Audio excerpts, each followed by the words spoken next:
Ladies and gentlemen, fight fans all around the world, let's talk some boxing. You're watching What You Need. Here I'm talking about Canelo Alvarez. Now, a lot of people say, oh wow, Floyd really hurt Canelo here. Well, he did put some power in it, but it's actually Canelo who actually rode this punch. Okay, he went with the punch. So when Floyd hit him, he actually turned his head more. His body was already in the action to hook Floyd, and he just went with it. His whole head went with it. All right, and that's a good defensive maneuver, because if you look at Canelo's eyes, his eyes weren't messed up after the punches from Floyd. And Floyd hit him with the knuckles right there. That was a knuckle punch at his eye. Okay, if Canelo took that flush, believe you me, that would have bust a cut in his eye. But he rode it. Again, people underestimate the skill set of Canelo Alvarez. And I advise anybody to go back and watch that fight, because he has really decent defense, solid defense. Now I want to show you something else that Canelo did again against Lara. Watch him ride the punch. Lara's coming with a left hook, a right hook, sorry. And Canelo rides the punch. You see him he's actually rolling with the punch, with his head at least. I know that sounds funny, but he's rolling with the punch. Watch it here. That right hook is set up. Canelo sees it, and he moves to the side. He was going to go with a hook, and then he realized this punch is coming at me. Now look at him stretch out the jab to make sure Lara doesn't hit him with another one. Okay, he was setting up for a hook. Then he realized, oh snap, here he comes. So he's seen the punch right there. See, he reacts a little too late, but he still reacts to roll out of the punch.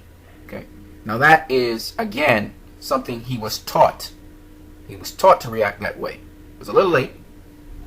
You gotta understand, this is all done in hundredths of a second right now. So his reaction was a little late to the punch. But he did the smart thing by moving with the punch. He rode the punch, and because he rode the punch, he was able to not get more damage to his system, because Lara was coming with a nice hook. Hit him behind the ear, on the chin as well. Very good shot by Lara. Now this is what happens when you don't ride a punch. When you don't ride a punch and you're moving into a punch, this is what happens to you. I'm using the example of Manny Pacquiao versus Juan Manuel Marquez. Look out. He walks straight into that punch. Straight into that punch. Let me tell you something. Manny Pacquiao is a very, very strong guy. He has a very, very sturdy chin. But I don't care who you are. I don't care if you were Floyd Mayweather. I don't care if you was Mike Tyson. If you're moving with all that momentum into a punch, and the other thing that was a problem with Manny Pacquiao, besides him not moving his head, was that his balance was off. He went leaping into the punch. You're going to see a repeat of the punch right about now. Watch his foot trip over Juan Manuel Marquez's foot. And that's because he lunged into the punch. Manny Pacquiao has a way of lunging into punches. I was watching a clip with Manny Pacquiao versus Floyd Mayweather. Manny Pacquiao was leaning in. He was like leaping in the air, leaning in on Floyd. And I'm like, dang, this dude was looking to get knocked out. Now, he's a very quick guy. So Floyd, to establish distance, he moved backwards. But still, this dude can get knocked out that way. You don't go lunging into punches. You see, he lunged into the punch, and so his foot clipped Marquez's foot. Of course, he wasn't perfectly balanced. He was in the air. I mean, everything about that was just wrong. You just don't do that stuff. And so he got knocked out. And the reason he got knocked out, it wasn't so much about Marquez. Marquez could have just tapped him at that point in time. He was going to go to sleep. The reason he got knocked out, and then Marquez hit him with a full-fledged overhand right, Marcos Maidana styling. You know what I mean? It's not exactly the same thing, because Manny Pacquiao was a southpaw. You know, Marquez didn't draw that counter. Manny Pacquiao decided to launch in. Marquez timed him.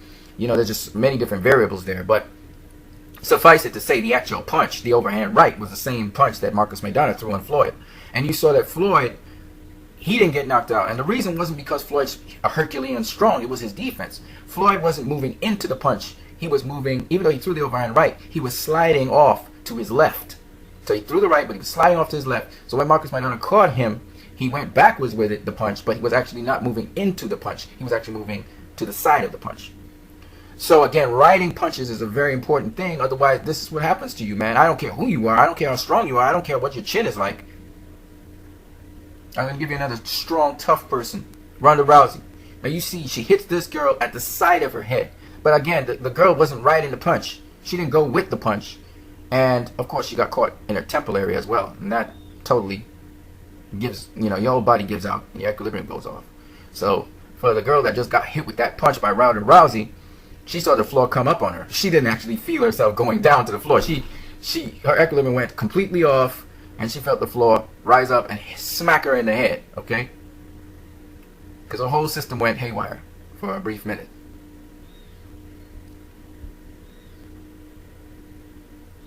Okay, so you see, when you don't ride a punch, this is what happens. Most boxers know how to ride some punches. But it's the punches they don't see that they can't afford to ride or roll or defend or block. Those are the punches that catch them like that. Smack on. And then the equilibrium goes, because the system has been jarred, the nervous system is shut down, and they see the ground rise up and hit them. And they don't know what's going on. They're seeing stars, all these little sparks in their eyes. They see these star things, and they're also dizzy. They're spinning. The whole world is spinning. Okay? So here we have Holm now hitting Ronda Rousey with a punch. Watch it, Ronda walk right into the punch. She's like a strong person. She takes the punch. She's very strong. But bam! I mean, come on, man. So obviously, after taking a punch like that, her whole body went haywire. So she was actually dizzy with that punch. And the leg kick just completely shut her system down. She hit the ground unconscious. She was blanked out with that kick. And that's another point. Sometimes people don't see the punch that actually stunned the fighter. And the second punch actually just basically knocks him out. It's like you killed him. The second punch, and it doesn't take much for the second punch. The second punch, in this case, it's a kick. The kick was just, she was already out. She was already stunned, and the kick just totally messed her up. See, all equilibrium, she doesn't even know where she is, and then boom, that just pretty much shut down her system. She was out right there. Okay. Adrian Broner, when he got hit with Marcos Maidana's left hook, he was unconscious going down to the floor. And you notice again, he didn't have time to ride that punch. If he had ridden the punch, he probably wouldn't have been knocked down. He wouldn't have been unconscious, but he got the full brunt of the punch, which completely, he was unconscious going down, and then he got back his consciousness on staying on the ground for a minute or two, and he tried to get back up quickly.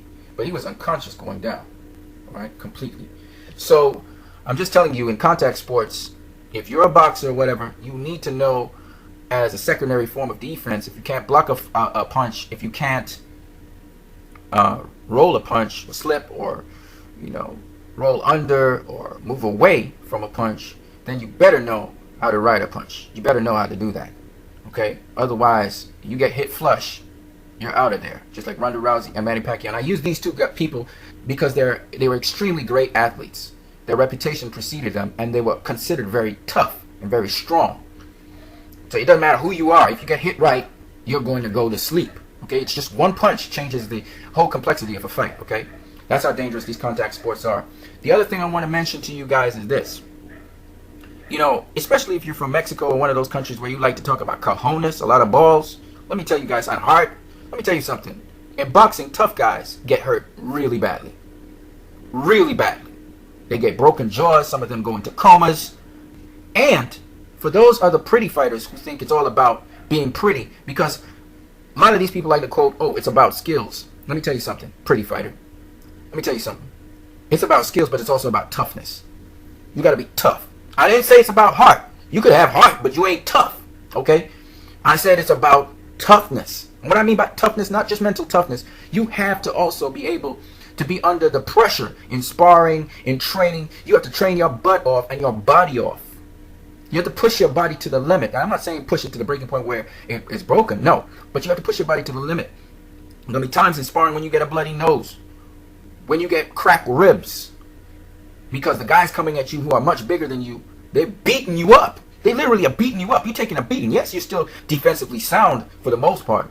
But sometimes you get flush shots hitting on you. Sometimes you get busted up lip, a bumpy lip, a bloody lip. Sometimes you got a busted up nose. Sometimes you got a bruised eye. Sometimes you got swellings and sores all over your body. It's about being tough, innit? You could be pretty how much you want in that ring. You better be tough too.